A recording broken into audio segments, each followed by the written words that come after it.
Welcome to By-The-Bywater, a podcast on the Megaphonic Network. I'm Ned Raggett. I'm Oriana Schwindt. I'm Jared Pechaček. And we're here to talk about all things J.R.R. Tolkien, his work, his inspirations and impact, creative interpretations in other media, languages, lore, rip-offs, parodies, anything we think is interesting. Thanks for joining us. And hey, everybody, thanks for joining us for the first episode of By-The-Bywater. We really appreciate it. It's been a few months coming. We've been through our ups and downs in various ways. Let's just say that the three of us have been very busy these past few weeks with travel and doing things. In fact, I was just in New York for reasons I'll get into soon enough, and I was just in Seattle, and that's respectively where Oriana and Jared live. But I wasn't able to meet up with them due to things that just happened. So we tried to make it work, but what was going to happen? Oriana, what were you doing? Start with you. I feel so bad. I really, really wanted to meet with you. But I woke up the morning of and was feeling I was feeling under the weather. And normally I would have powered through though. But because, within a week, I think, or I guess maybe a little more than a week, I was going to be traveling internationally. I was very no, I can't be sick. I can't have this happen because now that I'm old in my 30s, anytime I get a cold or something, it lasts forever. And I was no, I can't have this happen. I need to just stay in bed. And I was having a freak out, but I still felt really awful. And I'm sad that we didn't actually get to meet in person, which was dumb and bad. One day. It will happen, I'm sure. And meantime, the Seattle trip was prompted by my presenting a totally separate thing over at the POP conference there, and I was hoping, hey, Jared's in Seattle, can meet him. But I couldn't because, Jared, you were at where? England. Woo! And France. Yeah. And I'm still a little jet lagged, so this was going to be fun. I feel your pain. I'm recovering better than I anticipated. I was in Finland, so it was a fun 7-hour time difference that the last few nights I've been oh God. But now I have a copy of The Hobbit in Finnish, which is really cool, illustrated by Tove Jansson, who created the Moomins. I love it. It's so cool. And Jared, when you were in France, you obviously, as we all saw, had a chance to visit Notre Dame before the horrible disaster that happened there. Yep. So I'm both envious and sad for you because, man, that must be a conflict of emotions right there. Yeah, it was we were there on Wednesday, and then on Sunday or something, I checked Twitter and was wait, Ooh. It's what? Ooh. It's burning down? Ooh. So, yeah. And I was still in France at that point, so I was just, yeah. It was rough. Yeah. Yeah, that's not the end of a trip that you kind of want.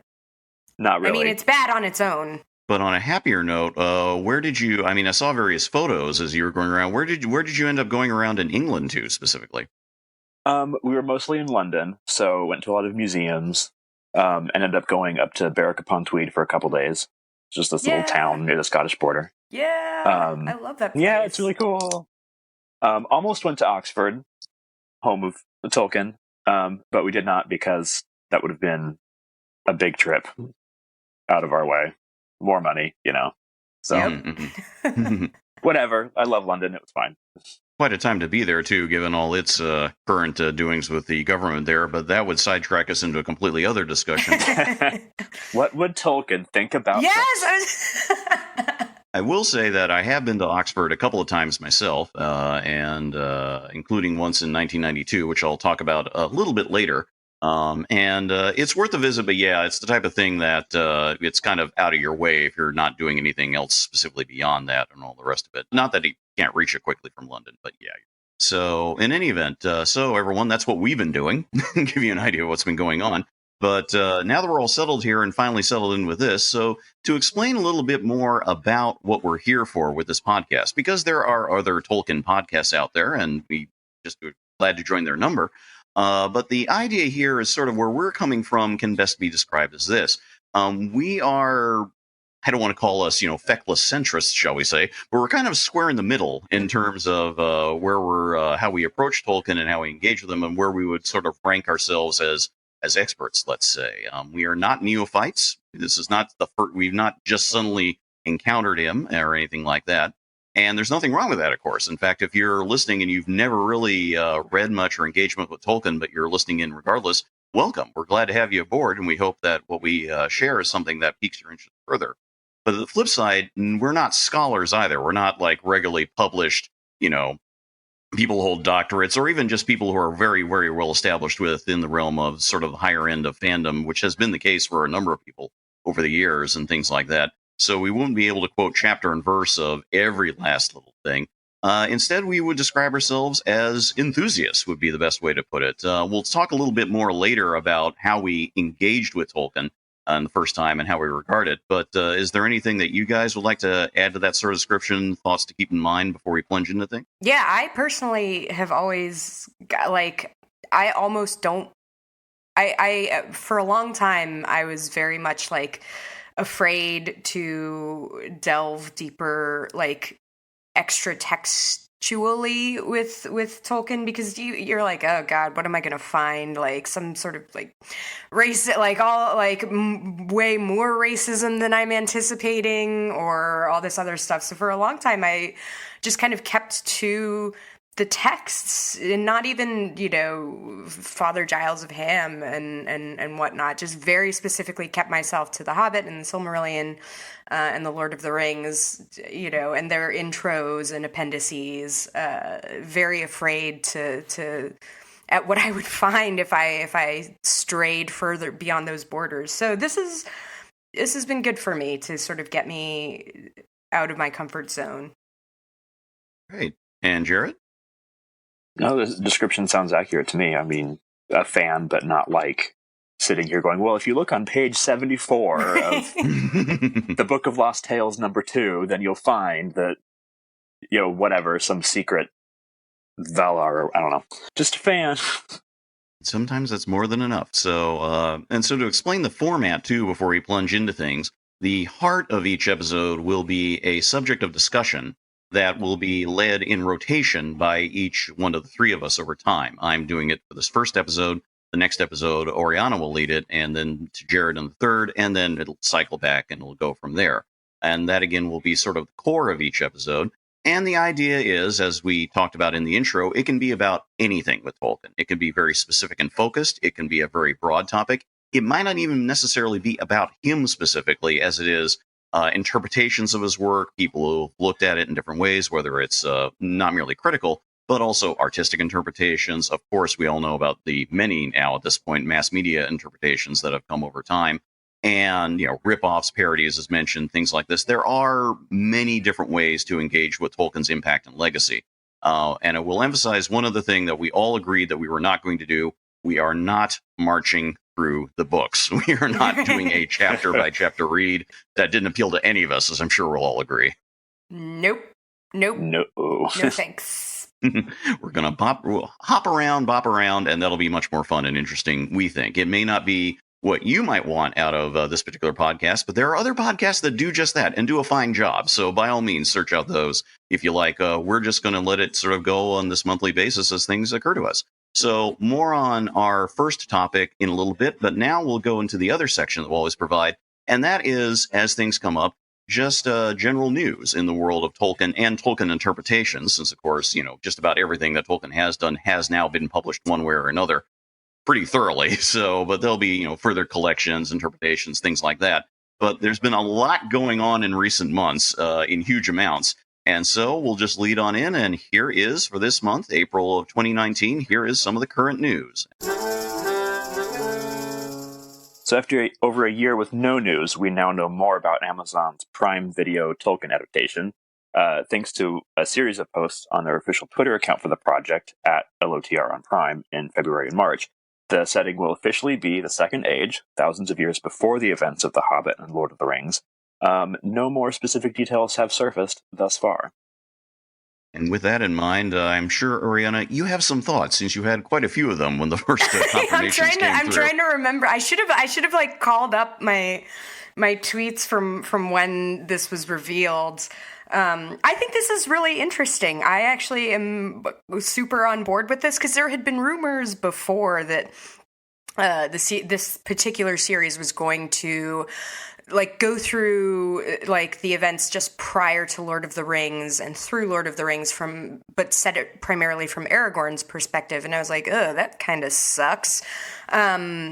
And so this is much more interesting to me. There's a lot of cool stuff in the Second Age that I mean, the fall of Numenor is one of the more interesting stories to me. I love it so much. I don't know. What do you guys think? No, it's a great, not little known part of the story exactly, because it's a huge part of the backstory of Lord of the Rings. But like, there's so much potential there with, Sauron coming and corrupting the island and all that, and getting to see things besides like the forging of the Rings of Power or whatever the elves are up to. I'm really excited for that. Yeah, that seems like the least interesting, like the forging of the ring is honestly the least interesting thing about the Second Age to me. Mm-hmm. I don't know if that makes me a heathen. No, I totally get it. Like, what are they supposed to show? Like, right? We covered that in the prologue to the Lord of the Rings movie. We don't need to see it. I mean, the thing to my mind, and this is something where I'm going to have to dig into the unfinished tales here, because that's where most of the detail that is more or less canonical has surfaced regarding this period, is that there's no one story of exactly how Sauron comes to the elves and says, hey, I'm from the Valar, I have this idea, and things like that. There's variance, and so by default, this series, the series will have to sort of pick a path or figure out exactly how to approach that. And I should also note that one thing that was very intriguing about the revelation about it being the Second Age, which they very clearly stated on their on the Twitter account, as mentioned there, is that it of course was accompanied by a series of maps that eventually showed it was supposed to in fact be the Second Age. It shows the island of Numenor. It has the older names for a lot of things. Various kingdoms and things familiar from Lord of the Rings are not there at all. And the place names, the emphases, are very much on the old, what's meant to be the older Elvish, kingdom or realm or region of Eregion near Moria. And that's kind of what seems to make everyone think, and I think we're all in agreement here, that's probably why the series will focus on that as a starting point, because it's kind of a logical one. It's like, okay, here's where the rings came from, but here's everything else, because there is so much that's going on with that. Right. Here's the greater historical context. Exactly. Yeah. So, and that's exactly very intriguing. Yeah. I don't know much more to add to that, but Oriana, you had some thoughts just having. Now, you could say more about this in terms of what you've done in terms of working with TV, but also just working with TV, pitch rooms and script rooms and things like that. You had some initial thoughts about how they're sort of gearing up about that, if I remember right. But was there anything else you wanted to add to that? Or I mean, they are still putting their writers' room together. I know it is interesting that everything is very under lock and key and. I think this is an interesting approach that I think started with Game of Thrones, the secrecy surrounding, supposedly the Lord of the Rings writer's room is like literally there's a handprint lock or something, on the door, which seems a bit excessive, frankly, because you can't spoil this. Like, unless you are the kind of person who considers even the fact that, we know it's supposed to be take place in the Second Age. I don't consider that a spoiler at all. I like none of that takes away your enjoyment of the show. I hope not. That's crazy to me. But yeah, we'll see. I had done a piece for Vox, which is finally out in the world. I submitted it in January and it was just published a week ago, about creating languages for TV and film. And I had talked with David J. Peterson, who did the Game of Thrones languages. And, I had asked Amazon if I could talk with the executive producers of the Lord of the Rings series, to see where their head was at. Like, are they going to be using, are they going to be asking someone to flesh out the Numenorian language? I've never said it out loud, but let's try it. Adunaic. are they how are they thinking about using Elvish, because there are some of the Noldor still kicking around, so maybe there's some Quenya to be spoken, maybe it's all Sindarin, but they were like, yeah, they're not there yet, like they're still putting a bunch of other stuff together. That's still, I was like, okay, I'll check back in with you guys later, maybe. Yeah, the only other thing I've seen in terms of just a sheer unsourced rumor, for lack of a better term, was the fact that I saw something along the lines of a claim somewhere that Edinburgh was being thought of as an initial filming location. But I'm like, okay, so that could mean anything. I assume they mean more around Edinburgh than in Edinburgh itself, but we'll see about that. But that would be an interesting change from where we've seen this thing this whole time, which of course has been words that come to me, which of course will be different from New Zealand, but we'll see how that. Okay, with that in mind, moving on to the next news spot. So, Oriana, take it away. Yeah, well, yeah, we've got, it's a nice sort of chronological progression here, because coming up in May, we've got the Tolkien biopics release, which is May 3rd in the UK and Finland, as I discovered last week in Helsinki, and May 10th here in the States. It is called Tolkien, and Nicholas Hoult is the dude himself, Mr. Beast from X-Men, and Lily Collins is his lovely wife and inspiration for Luthien Tinuviel. Edith Bratt and Cole Meany is in it as Tolkien's guardian, Father Francis Morgan, who you probably know Cole Meany from everything ever. He's such a hey, it's that guy, but Deep Space Nine. Deep Space Nine. Yeah. And what's, appropriately, because of Tolkien's love of Finnish, the movie, it comes from Finnish director Dome Karukoski. And as a side note, it's going to be playing at the Montclair Film Festival on May 7th with a live Q&A afterwards with Hoult and Collins, and the moderator is, Tolkien nerd supreme Stephen Colbert. And since it's, just a path train away, I won't be going to that. So I'll let y'all know how that goes. Are you guys, you can technically see the Q&A if you go to there are movie theaters that are live streaming it, apparently.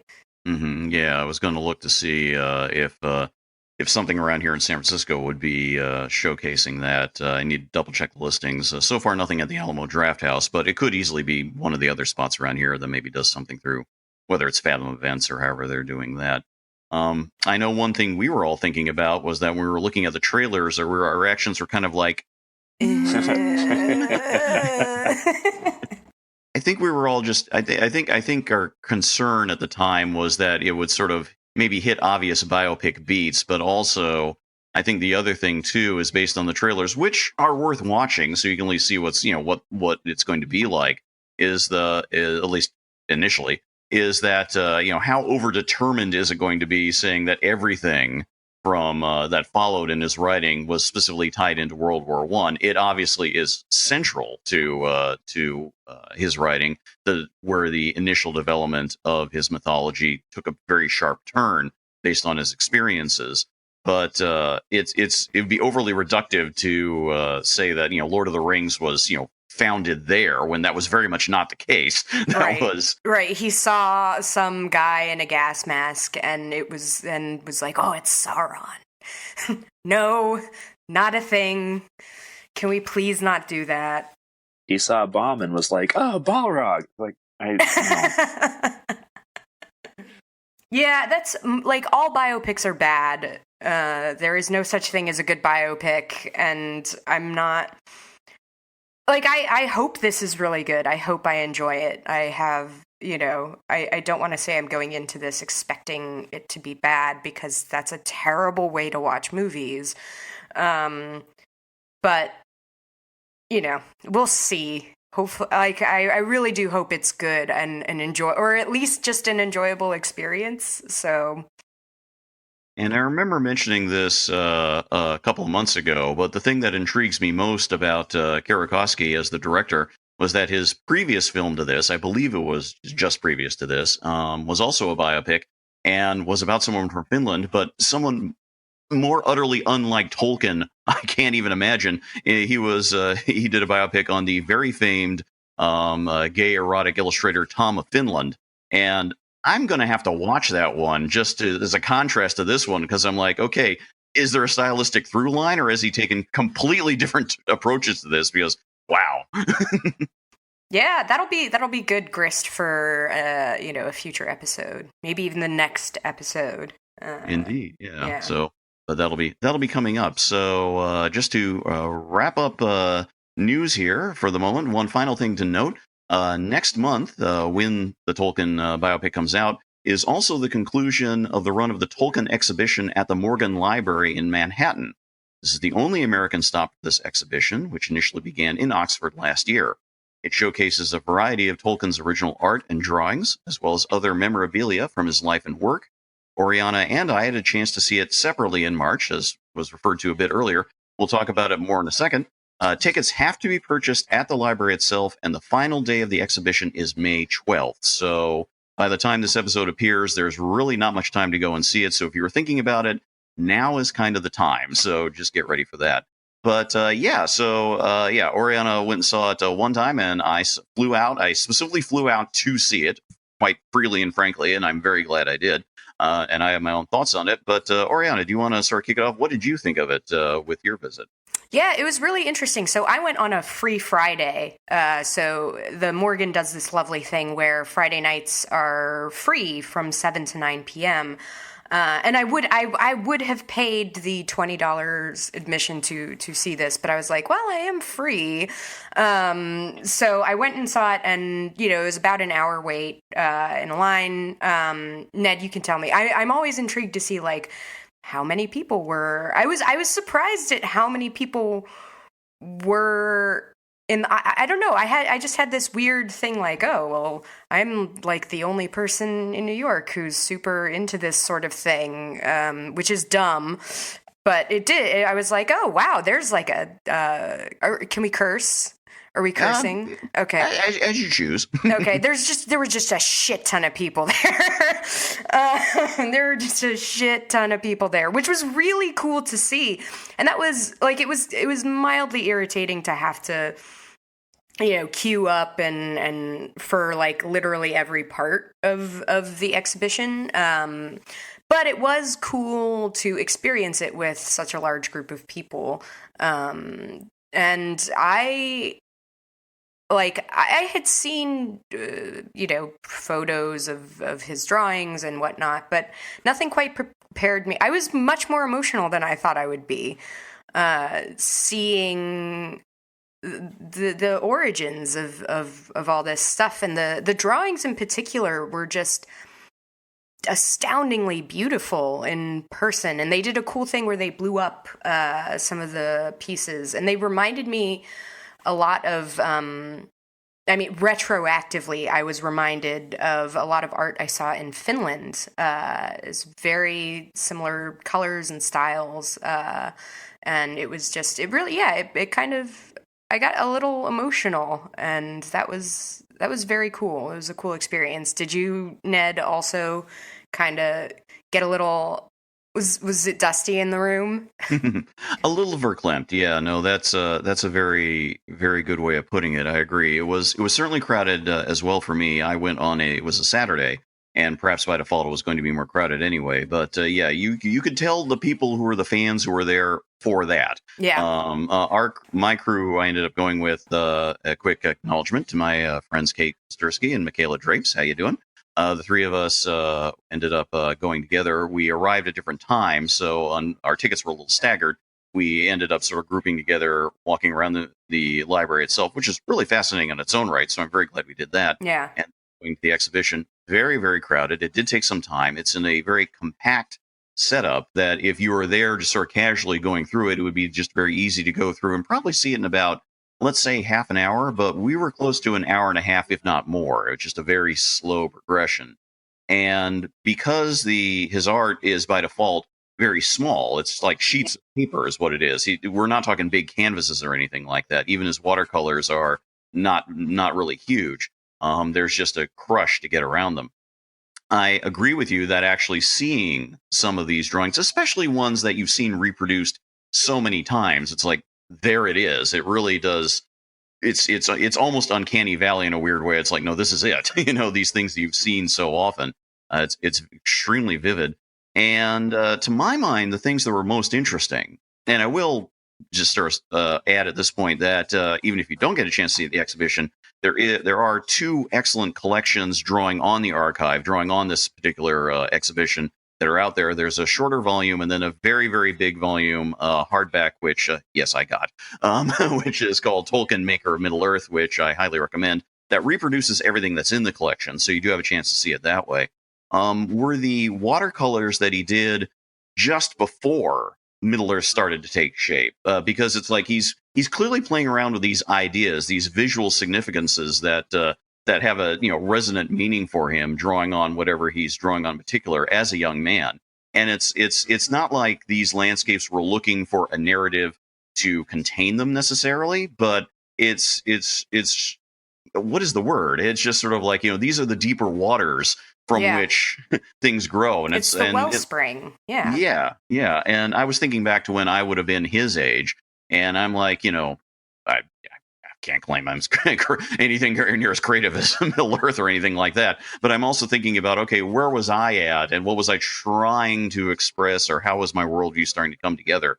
And I found that remarkably affecting in its own way. So especially since, of course, he didn't know, nobody did, what was on the verge of reshaping his life with, again, World War I about to happen. So, but yes, a very moving experience, not least because it is a way to bring together for this one time images from the collection at Marquette University, where, for those who, just as to explanation for people, Marquette University in Wisconsin is where the manuscripts for The Hobbit and Lord of the Rings have been for many years. They were acquired by the, I believe, chief librarian there at the time, who kind of realized back in the early 60s, hey, this is amazing, and was able to, and that was a smart call. And we'll have a little more Marquette later. So that's where the manuscripts are. And then the rest of the Tolkien family papers are pretty much in England at the Bodleian in Oxford or in private collections. So this is a way to bring everything together for essentially this one time. And also for that reason alone, it was just, just remarkable. You'll never quite get that chance again. But a wonderful time. Go if you can. Pick up the books if you can. Anything more to add to that, Oriana? There was one detail that I really loved and did not expect, and that was there are letters from his mother in this exhibition, and I was astonished to see how closely her handwriting resembles the Tengwar script. Yes. That was, I don't know if that was just a thing that everyone knew and I had missed somehow, but I was like, oh, whoa, that's so interesting to me. Like, a way for, not only his connection to her to live on after it was, so untimely cut, but, now it lives on in the greater world. It lives on my arm where I have Quenya tattoos, which is pretty, the world is strange, Mm-hmm. It is. And yeah, you're right. We were thinking that too. Looking at that, we're just the sheer beauty and precision of her handwriting. Yeah, my handwriting is awful. I was like, I need to do something about this. Like, it was astonishing. I do have to say, my handwriting is actually indirectly inspired by hers. Because so when I was a teenager, I got a book from the library of I think the letters of Tolkien, and there was a reproduction of either one of her letters or one of his letters, and his handwriting was influenced by her. And I saw that, and I was like, yes, this is how I want to write. That is so cool. And now I write the way I do. So that's so lovely. Yeah, that's really great. These are the type of unexpected stories we hope to bring people and all that. So if you're listening, who you never know where you're going to get. So, but wonderful. And that kind of wraps it up for the news this time. So we will now move on to talking about the main discussion topic. So to explain to folks again how we're doing this, we will all have a chance every 3 months to bring up something to talk about. And being as the guy who came up with this whole thing, I decided to arrogate the role of the first discussion topic for myself. But also because we've been, talking about our, fandom and resonances and all that. It being the first episode, it just made sense to just talk about how we ourselves individually discovered Tolkien and what has been the core of his appeal from that point, whenever we first, got a sense of his art and work until now. And so with that, here is kind of my short version of the story. And believe me, it could be a lot longer. So my story is probably a fairly common one for people around my age. I was born in 1971, and when I was 6, the animated Rankin Bass version of The Hobbit was broadcast on NBC in November 1977. I'm pretty positive I hadn't read the book at that point, though it's entirely possible my mom might have read her copy to me. I should ask. While I don't remember the viewing itself as clearly as I would like, I must have really liked it, because by at least a year or two later, I had both the double vinyl recording of the film's full soundtrack, as well as the paperback edition featuring both concept art and finished sales from the production. I kinda sorta knew about Ralph Bakshi's adaptation of The Lord of the Rings the following year, but I didn't see it for a couple of years, though I do remember seeing Rankin Bass's Return of the King adaptation when it was first broadcast in 1980. After a failed attempt to start with reading the actual Return of the King soon after that, not the best starting point, I have to say, I finally read The Lord of the Rings itself from the beginning, properly, over Christmas 1983 when I was 12, and that was it. I was fully gone into fandom, and I haven't looked back. Ultimately, I think the thing that attracts me the most is still a sense of a lived-in place. When Tolkien wrote and spoke about the term sub-creation, reflecting both his deeply felt theology as well as his sense of what he was doing as an author, it really underpins the idea that there's already been something there to start with, that people aren't moving in an anonymous location or somewhere generic. That later years can show me the limits of this is helpful as well. He was a product of his time and place, and he projected a sense of relative unchangingness across millennia that sometimes beggars belief. Then again, there have been civilizations in human history that can draw such deep continuity in turn, where the radical changes we are used to in these decades are just small moments in time. But the lived-in place, whether Bag End or the wreckage of lost kingdoms, mountains from time immemorial, or recent construction or destruction, underscores so much of Tolkien, and the characters all find themselves grappling with that, consciously or not. That is very adorable. Thank you. The Rankin Bass. I remember seeing. I had read the books already, but remember somehow seeing. I can't remember if it was the Rankin Bass or Ralph Bakshi, but it was definitely. It was a very disturbing cartoon, and I was like, "No, what is this?" Like. The thing about the Rankin Bass in particular that's I found interesting in much later years is I remember thinking about this at some point when I did a rewatch of The Hobbit, of that version of The Hobbit, maybe when I was late teenager or something like that. And I caught a lot of the names in the animation credits, and I realized, oh, most of the credits here are Japanese. And it Scott explains things because Rankin Bass's work was kind of more well known as stop motion, where they're the folks behind the Rudolph the Red-Nosed Reindeer that's rerun every Christmas and 8 million other things like that. And what they had done is they had worked on the design, the Rankin Bass team. Admittedly, I forget which one of the two is one is more the writer and the sort of created the songs and so forth. The other one was more the animator. But they created designs which this Japanese team did. Here's something really interesting that I only relatively recently learned about. It was a studio, an established studio animation studio in Japan doing that in the 70s called Topcraft. What's interesting about this team, Topcraft, is that there was a guy who was working for Topcraft who didn't work on this project, but a couple years later, when Topcraft had a bankruptcy issue or went under, this guy stepped to the fore and sort of reorganized it and then renamed it and launched it. And that's how Hayao Miyazaki founded Studio Ghibli. No. No lie. What? And what you're seeing is the work of a lot of the core people who would eventually found Studio Ghibli. Now, Miyazaki, as I mentioned, did not work on the Rankin Bass adaptations. However, his very close compatriot, I am hoping I'm getting the name right, I'm going to apologize, I believe Isao Takahita, who was sort of the other main guy, you could say, of Ghibli, he did work on it extensively. Whoa. So there is a direct through line. And I've always found it remarkable as well that was probably my first experience, however indirect, of Japanese animation. Let's put it that way. When I was 6, because again, it's very vivid, it's unique. It does not look like Disney.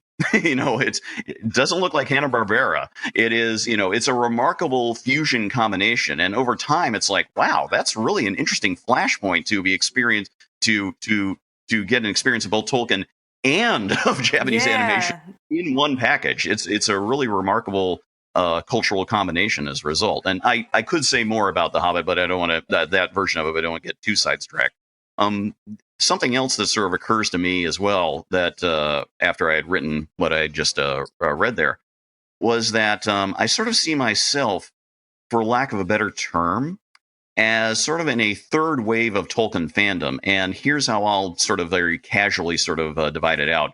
If the first wave could be said to be people who read his work in the 30s to the 50s, however encountered. So, with reading The Hobbit, if they were kids back then, when The Lord of the Rings first gets published and gets an initial attention in the mid 50s, but it's of course very, very, light. And so people are like, oh yeah, you wrote The Hobbit, that great kid's story. Whoa, what's this? And things like that. You can call that the first wave.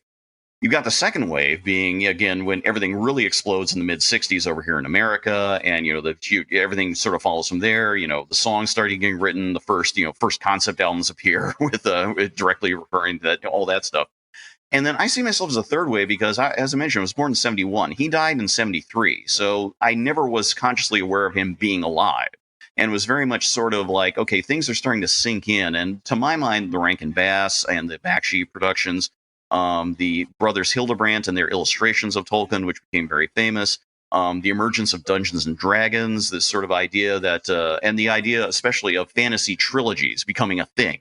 Like, just emerging, like, when I started really getting a sense of the field more in the early 80s, it's like you go into the books and there are fantasy trilogies everywhere, Yep. Just sort of their own dedicated section. And then, what's been interesting, and I freely admit this, kind of why I wanted you guys on the podcast, is because you're both rather younger than me, and so it's a much later sort of like context and sort of how you start to engage Tolkien in different sort of ways, and so that's why that change of perspective, because that period is now gone, because now there are the movies, and now there are these other wider just things going out there, whether it's just there's so much. And with that in mind, unless anyone had anything else to ask of me, I was going to just turn it over. And Oriana, if you want to sort of share your thoughts and experiences on Tolkien. Yeah, well, Jared, you and I are like roughly the same age, I guess, because So it's interesting to me that we only had a couple of years, essentially, like a year or two of reading the books before the movies came out. Like I came to it at it was like just before my 12th birthday. I was starting at a new school in the fall, and summer reading was The Hobbit, and I loved it and saw another book by the author on sale at I have this in my memory. It's Target. That doesn't make a whole lot of sense. Maybe they used to sell more books than they currently do. I don't really know. But I begged for it, and some adult, I don't know if it was my grandmother or my parents, bought it for me. But, Ned, like you, it was not the Fellowship of the Ring. In my case, it was the Two Towers, and I was so confused. And it was the cover. I've tweeted a picture of the cover, but it was like the 70s cover where it's Legolas and Gimli, and it looks like there is definitely something going on between the two of them. Yeah, that cover. Yes! Oh, God, sorry. I know the one you mean. Yes, it looks, so I started reading it, and I was like, oh, which one is, like, I thought it was like Bilbo or Frodo and Sam, and I was like, which one is which? What is happening? And so I was very confused. And this was like the same time Harry Potter came out, and initially, Harry Potter was a little more my jam.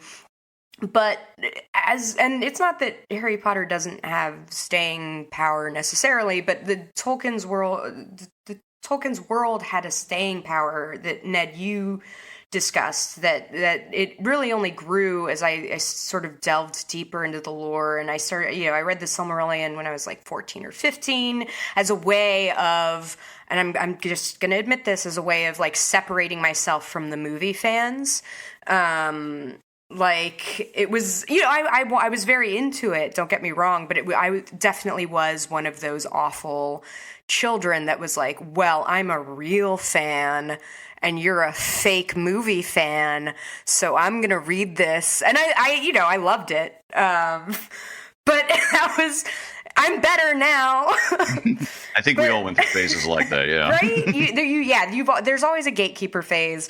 It's not flattering, but it's, you change and grow. And that was, one of the things that I did really appreciate about it was I call it simplicity, but it's not really simplicity. It's a moral clarity that it was so unlike the world I knew, because, late 90s, we've got the Clinton, everything happening, 9/11 happening,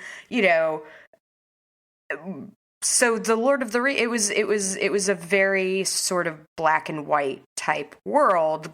But what's interesting is what I love about the Silmarillion is the complexity.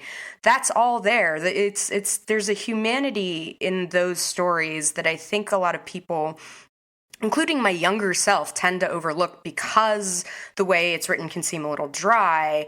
But you've got this one character, Fëanor, who is this sort of tortured artist archetype who like screws up the entire world because his dad got remarried and he had to like share his attention. That's like basically what happens. So yeah, it's this staying power. Like I have very casually dropped into the news segment that I made kind of a pilgrimage to Finland last week, and I mostly stayed in Helsinki, but I made a special trip to the center of Finland because I had done a project a couple years ago where I went to the geographic center of each state in America, and I was like, oh, let's do a fun, let's franchise this, I guess. But it turns out that the town closest to the center of Finland was also where Elias Lönnrot, the guy who put together the Finnish national epic Kalevala, was based as a physician. And Kalevala, for the uninitiated, was a huge influence on Tolkien, particularly the stories that are found in the Silmarillion. And so it's it's almost as though the universe is coming.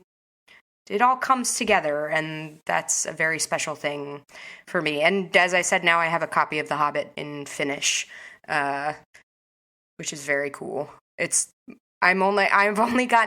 had it for, many days. I've had it for like 5 days and read 6 pages. It's hard. I'm still learning. More than I know of Finnish, so, but... I guess I had sort of a couple of just thoughts on your stories there, Oriana. So, yeah, that, as you mentioned, the time of, the late 90s into the early 2000s, when the movies come out and when the world goes to hell all around us in a handbasket. I mean, there I was. I would have been 30. I would have been 30 when the first of Peter Jackson's adaptations came out. And I remember at the time was rereading Lord of the Rings. Kind of what I was seeing at the time. It wasn't going to be the last time I was going to reread it, but it was sort of like, okay, the movie's coming out. First movie's coming out in a couple of months here. I need to reread the books one more time before the movie takes over my brain for a while. Absolutely. And the movies did for about a decade in terms of I was sort of more focused on them specifically than anything else. But I remember, and this would have been after 9/11 hit, and the exchange that Frodo and Gandalf had, where Frodo expresses that, what a pity that Bilbo didn't kill Gollum, and response pity and mercy stays, and that whole meditation on, what is it just to take some person's life? And I just remember thinking, oh man, the world needs that right now. And it being in the movie, however transposed from one setting to another, the fact that it was there, I still think is one of those just crucially good moments in time. Like, okay, we needed the sanity of voice. we needed the sentiment in there. It was so strong. And how did you react to that when you saw that in the film? That'll stay with me to the end of my days, I'm pretty sure. And actually, I actually really, that was also a phase where I was very like, the book is better than the movie always, which is dumb and bad. And, it's always embarrassing to look back on that. But I think even at the time, I looked at it and was like, yeah, this is a better place to have that conversation. That actually makes sense to have it in the abyss. You're literally in the abyss, and you have this conversation about, death and pity and justice. And yeah, put it on my tombstone. That scene actually sort of rewrote my memory of the conversation entirely. So it wasn't until I was rereading the books like last year or something that I realized, no, actually that conversation, it's like in the second chapter of the book or something, right? It's not even, they're just sitting at a fireside like, yeah, maybe don't kill people. And that's it. Yep. It was surprising actually to, I don't know, think about how much the movies had just kind of casually taken over my brain. And I was, it's really indelible. Yeah. For good or for ill, for sure. And yeah, we don't worry, listeners out there. We will be grappling with the films one way or another. Yeah, inevitably it will happen. Don't worry. So, maybe more thoughts there. One other quick thing then for Oriana, just the thoughts. So, by describing, and I've certainly been following along your preparation for visiting to Finland and learning Finnish and all that. So, I can't say I have a deep affinity for languages. I mean, I try. But at best, I have a rough handle on basic conversational Spanish, and that's really about it. So, are languages sort of a strong thing for you? Because it sounds like that really is a resonant point, whether in Tolkien or out of it. So, yes, languages have always. Well, what's really bizarre is, so my mom is from Venezuela, and for the first 4 years of my life, I spoke English and Spanish, and then when I was 4, I decided I didn't want to speak Spanish anymore. And till my dying day, I'll be like, what's wrong with you, child? Like, what are you doing? That was bad. Because I then had to relearn it in middle and high school. I liked Spanish. Don't get me wrong. Spanish is a beautiful language.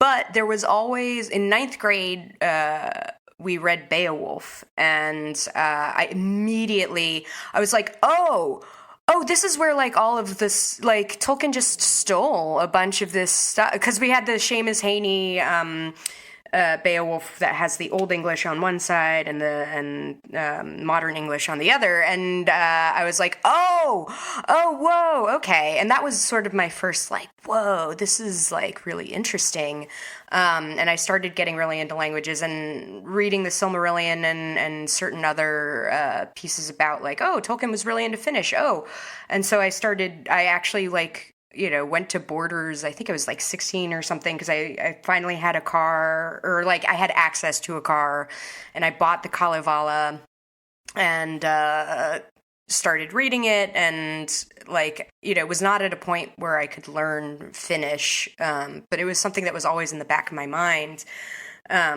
because if it was. I trust Tolkien in matters of languages, and if he says it's a beautiful language, then he's probably right. And so, years later, it was 7 years ago, I bought a couple of Finnish textbooks, and then life got busy, and then earlier this year, I was like, no, I'm going to do this. I'm going to really start learning this language. I'm going to go there, and just, kind of soak it in. I ended up going to a cafe in Helsinki it's a Karelian bakery, and they have murals on the wall of Kalevala, and it was just this, it fits really well with the Tolkien, because, Tolkien famously said, he was grieved by the poverty of his own, of English in terms of mythology. It had no stories that were bound up with its language. And Finland was that way in that, it had been subjugated by the Swedes, and Finnish was, a second-class language, only the Hicks spoke it, et cetera, et cetera. But there was still this vibrant oral tradition of oral poetry. And so, this one guy, Elias Lindroth, took it all down, went around and collected all these stories and fashioned not only this epic, but sort of the grammar, set down the rules for modern Finnish grammar as well. And that's such a beautiful thing to me. And I see why Tolkien was so enamored, not just with the stories, but with the language itself. It was really cool. Tell me more, Jared, about your experiences. I want to hear. They're actually, so the more you were talking, the more I was like, actually, there's a lot of weird similarities. I've got like a bizarro mirror universe version of all of this.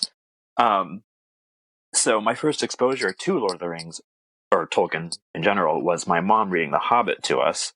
I was probably about 11 or 12. Yeah, around there somewhere. And then she went right from there to The Lord of the Rings. And we ended up getting from the library the same edition of Two Towers with the weird mullet Legolas and the weird vibes. Shippy Legolas and Gimli. Yes. Yeah.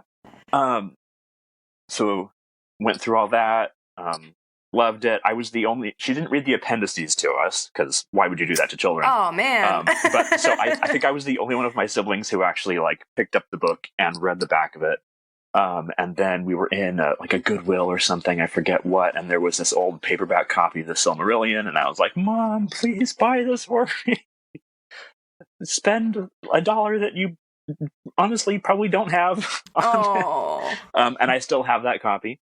I don't read it because it's falling apart, but I've still got it. That's so beautiful. Yeah. But so that was all happening, and at the same time, like you said, Oriana, Harry Potter was kind of becoming a big thing in America. But I wasn't allowed to read it because my parents are very conservative Christians. So Harry Potter was forbidden. A lot of fantasy was forbidden. But we could read Lord of the Rings. And I think part of that, honestly, was because my mom read it when she was young. So she didn't see a problem with it. Grandfathered in. I'm a legacy fan, yeah. Yeah.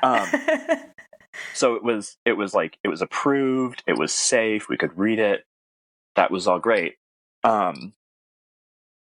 So, we couldn't do Harry Potter, we even knew people who wouldn't read Lord of the Rings because there was magic in it. We're like, but Tolkien was Christian, it's safe. And no, you're still gonna corrupt you. It was weird to think of Tolkien being controversial within conservative communities, but he was. It's such a small, weird thing to argue about. But yeah, so the Silmarillion, and it was kind of life-changing in a way. I don't know. I actually, around the same time was when I started actually writing. And I was like, oh, everything has to be a trilogy, right? So I'll write a trilogy fantasy epic, and then everything has to have its own language, I guess. Yeah. So I'll do that. I'll make up 5 different languages for this thing. I'm impressed. And yeah. And I sometimes I'll tweet pictures of notes that I'm taking on something that I'm currently working on, and it'll be in a script that's not English, and that's actually something that I invented for this thing I wrote when I was 12 under the influence of Tolkien. I still use it because nobody can read it but me. But at the same time that all this was happening and reading the safe fantasy and all that, I started getting interested in language. I went through 6 months where I wanted to be a linguist, which hasn't panned out. So I got a used Finnish book, Teach Yourself Finnish, and ended up learning a little bit, most of which I've forgotten at this point. Read the Kalevala, got it from the library. was kind of freaked out by it. It is so weird. Oh my God. And this was an illustrated version, and it had like kind of weird illustrations. So like the story where Lemminkainen, where his mom resurrects him, like she sews him back together or something. That was illustrated. Like there's this just naked corpse in this book, and it's and I was still fairly young at that point. I wasn't, because I went right from the Silmarillion to the Kalevala, so I probably was about 13 or 14, and it's like, this is brutal. Yeah, that's not PG-13 material necessarily. Yeah, not at all. So yeah, a lot of the same experiences. That's so interesting. Yeah. I haven't gotten back to learning Finnish. I would like to. Well, if you do, we can be Finnish practice buddies, because boy, do I need the help. Like, the only thing I remember is like that the third person pronoun is gender neutral, yes! And then like the verb to take, because that was the example they used for conjugation. Yeah. I think that's about all I remember. That's a pretty solid foundation, actually. That's pretty good. I love it. Did you, was the Chronicles of Narnia also, like, approved and safe fantasy? Oh, yeah? Yeah, that was even more approved and safe because it's explicitly Christian allegory. So, yeah, we could read that, no problem. I do think it's interesting that you gravitated more. It's completely understandable. I love the Chronicles of Narnia, but it is completely understandable that you gravitated more towards the deeper lore than the Chronicles of Narnia of it all. Yeah, there's a lot more. Yes. To Tolkien than there is to C.S. Lewis. Mm-hmm. Mm-hmm. Yeah, I would throw in and agree there. I still find it remarkable that we ended up having Lion, the Witch, and the Wardrobe as reading in my, I should note, public school class, third grade. Yeah, and all that. And this is in California in the late 70s. You got me. But at the same time, I will note this. I didn't draw the connection at all at the time. I just well, right, because you're like 8, you're like, oh, okay. Allegory is like, I don't know, you're like 10, 11, probably. Yeah, maybe. So it just, I have my own thoughts. There's specific things I certainly love about Narnia, but interestingly enough, I think it's where he gets to those moments of, let's say the word again, subcreation depth that is more Tolkien's, sort of focus. And that's why the third and fourth books kind of appeal to me the most. But this sidetracks forever and all that. We could have a whole episode about Lewis and Tolkien. Yeah, probably should at some point. But Jared, if you want to say a little bit more, because you had mentioned this earlier, just about where his appeal lies for you, because I thought your thoughts on this were really interesting. It's just so huge and at the same time meticulous. There are always corners that you haven't seen around, and as you grow up, the books do change in meaning, especially if you read them when you're little and you come from a place where your moral worldview and the worldview of those around you is extremely black and white. And as you grow up and grow out of this, the books change. I think they're not as black and white as a lot of their detractors like to say. There's a lot more gray there than he's given credit for, I think, and you start to recognize that. I mean, for me, it's kind of a very long process of maturing that helped me reevaluate and appreciate the books even more. Just as like moral works. I mean, if you're talking about moral clarity, that's definitely there. But it's more complicated and probably more dangerous than my parents would have liked. They just didn't see it. So, I mean, yeah, it just, it gets more complicated. It gets more weird as you get older and reread it and bring new experiences to it. And it just, yeah, it's at once simple and entirely baffling, Mm-hmm. just as a work of art. I don't know. It's Yeah, I love it. I love the books. my thoughts on Obviously. that. Yeah.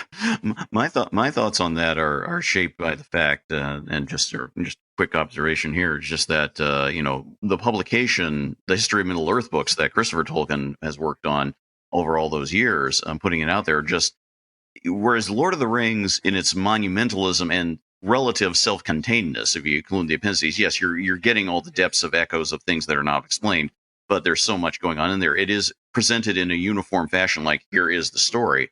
Whereas the History of Middle Earth stuff just shows you how frayed all the edges are, and that it's like literally decades of meditating on it, of getting back to it, of something that was part of a wider life too. It's one of those things that the older I get, the more I'm like, wow, if I had been working on something for that long, and to a degree, Jared, it sounds like with your languages that you came up with that you're still working on it. There's a certain echo of that for you, I guess. I'm not going to put words in your mouth though, but do you see continuities there?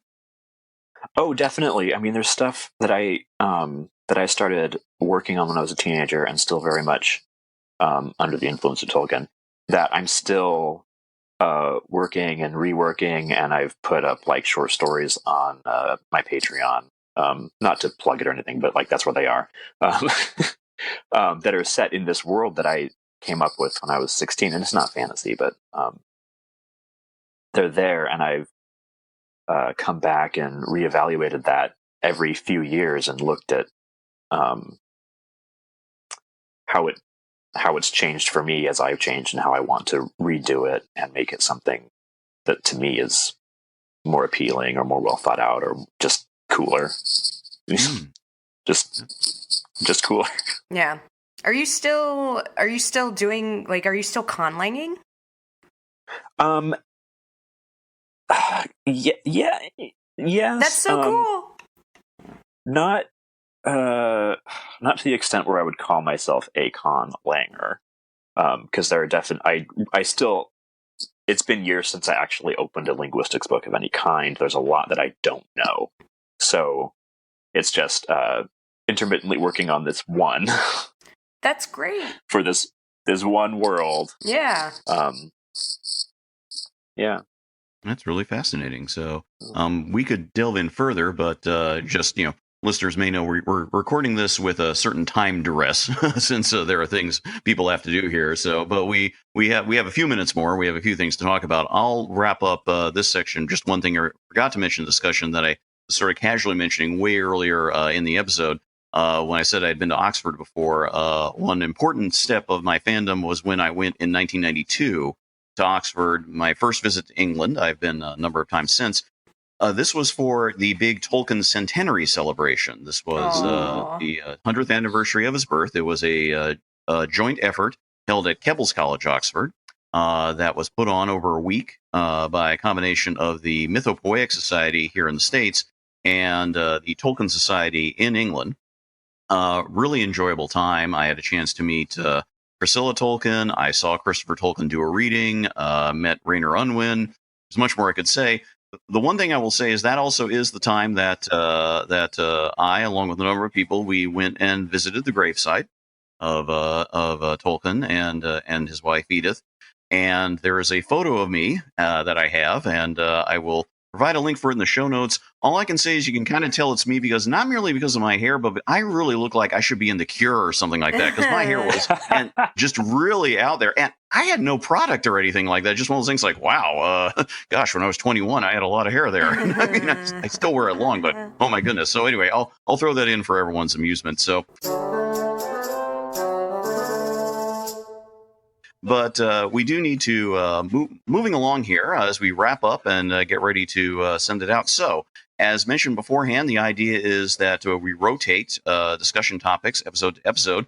And the whole idea is that we don't know what the next person's going to pick until they tell us right here in the recording. So this is not us. This is not fake surprise. I have no idea what's next, but it is Oriana's chance to set the discussion for the next episode. Oriana, what have you picked? Unlimited power. That's not I feel unlimited power. Yeah, not to be a downer, but actually I think death. We're going to talk about death and how it influenced Tolkien's entire universe, the ways in which he was attempting, or the ways in which I think he was attempting to grapple with mortality in his own way through his work. And you guys can take that prompt however you want. I already know what I'm going to talk about, but yeah. Death. That's a big one. Yeah, I know. But there's so much here. Like, yeah. I mean, just the thing about the personification figure, of course. There's so much more. But that's where you're gonna hear me like yelling about Tour, a lot. So get ready for that, listeners. It's very exciting. No, I'm so excited for that. Yes. No, that's great. I wouldn't even thought to do that one. That is fantastic. That gives me a month to think about all sorts of things. That'll be great. To contemplate your own mortality too. Fun. Non-stop fun on By-The-Bywater. One other thing before we wrap up is just something that I realized I had forgotten to mention to Oriana and Jared until the other day. So I want to make sure you folks know about it. We mentioned Marquette University earlier. Besides holding on to the and hosting the Tolkien manuscripts of Hobbit and Lord of the Rings, they have since developed a fairly extensive, just general collection about Tolkien, unsurprisingly, since it's such a key part of their holdings. And what they are now currently engaged on is a wonderful project. I'll be participating in this myself here in a couple of weekends. You have to schedule in advance. It's called the J.R.R. Tolkien Fandom Oral History Collection. And I'm reading from the webpage here. If you Google J.R.R. Tolkien Fandom Oral History Collection and Marquette, you should be able to be taken right to the page. And to describe what's on the page here, in our effort to document Tolkien fandom, the Department of Special Collections at Marquette's Rainer Memorial Library is building a collection of brief testimonials from Tolkien fans. The goal is 6,000 audio interviews, one for each of the writers of Rohan that Theoden mustered and led to the aid of Gondor. Each fan is given up to 3 minutes to respond to the following 3 questions. When did you first encounter the works of J.R.R. Tolkien? Why are you a Tolkien fan? And what has he meant to you? 3 questions in 3 minutes, as they say. The idea is they'd love to get people who are there, who are able to stop by directly. However, they are also doing scheduling to do chats online. And to do that, and as I mentioned, I'll be doing mine in a couple of weeks here. Basically, go to the scheduling page that's linked from there. And they sort of schedule in waves, like they set it up for a month, and then a time happens and they open up some more dates and times. So you kind of just got to catch it as you can. But if you're listening and you consider yourself a fan, and hey, try this out, because it sounds like a really, really enjoyable idea to get a wide range of reactions, and I think it'll just be fascinating. And have you guys looked to schedule something yourself? Is anything available yet? I haven't actually looked at it yet, but I will. I haven't looked at scheduling. We're both still jet lagged. That's true. Yes. Yeah, and I think you sent the link while I was still in France, so there's no way I was doing anything right then. I freely understand this. My UK trip that I did in November took me a while to get back, and just, and my March, I'm not going to go into the details, but my March in general, even though I wasn't going anywhere, that was a full time. So I fully understand sort of like re-entering the mindset, because it can be very busy. But in any event, just wanted to pass that to folks out there. So finally, and this is, speaking for all of us, although I'll chime in, thank you very much for listening to this. It's our first episode. I think it's gone very well here. It's just a chance. I've learned many new things now already from both of you, and hopefully that shared back in turn. It's been a real treat. We will be back with a new episode in late May. The goal is to try and record these monthly, as mentioned. So we will be aiming for that general schedule. And beyond that, as I said, keeping an eye on the time, we should probably just wrap up here. But any last thoughts from either of you two before we wrap up? It's so nice to have you guys. No, thanks. That's really nice. I feel very connected. Feel understood and welcome. Yes. Completely agreed and all that. So it's nice to be able to drop fairly, as I said earlier, we wouldn't consider ourselves like, hyper steeped in everything, but anything about Middle Earth. But it's nice to be able to drop fairly obscure references and know that the other people know what we're talking about. And I hope you, if you're listening out there, if you're going like, man, what is all this stuff? Well, think of it as a chance to learn by osmosis. And if any of it's intriguing, hey, the reading is there. So, and all that. So, so it'll be death next time, as Theoden so memorably said, and Éomer in Lord of the Rings. There will be more coming along. Look for our show notes with various links and things on the By-The-Bywater page where this episode is posted. You'll get more information from us about where we're at, how to contact us, how to follow us on Twitter in our closing. So we'll just wrap up here, and until next month, we'll talk to you then. Goodbye, all. Thanks again for listening to this episode of By the Bywater. Please subscribe and rate us via your favorite podcast listening options. Episodes and show notes are at megaphonic.fm/bythebywater, all one word. You can also message us through here. Email us at bythebywater@megaphonic.fm, or follow us on Twitter at By-The-Bywater. You can also follow us individually on Twitter and ask questions there. I'm at Vandroid Helsing. I'm at Schwinter, SCHWINDTER. And I'm Ned Raggett, 2 G's, 2 T's. By the Bywater is a proud member of Megaphonic Podcast Network. Find all our fancy little shows at megaphonic.fm. We hope you join us again next time. Until then, Namarie.